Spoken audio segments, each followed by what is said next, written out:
మేము కొన్ని ప్రతిపాదనలు చెప్తున్నాం.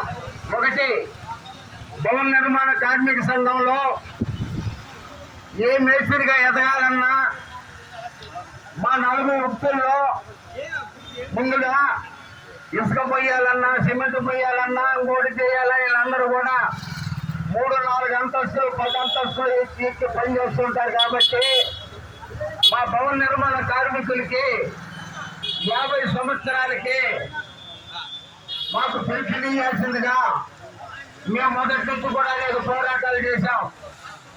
అయినప్పటికీ ఈ ప్రభుత్వాలు మా మీద కనికరం చూపించలేదు. ఎందుకంటే భవన నిర్మాణ కార్మికుడు అనేక కష్టాలు చేస్తాడు. అన్ని పనులను, సెంట్రింగ్ పని, పెయింట్ పని, అలాగే బయట పని, అనేక వృత్తులు ఉన్నాయి.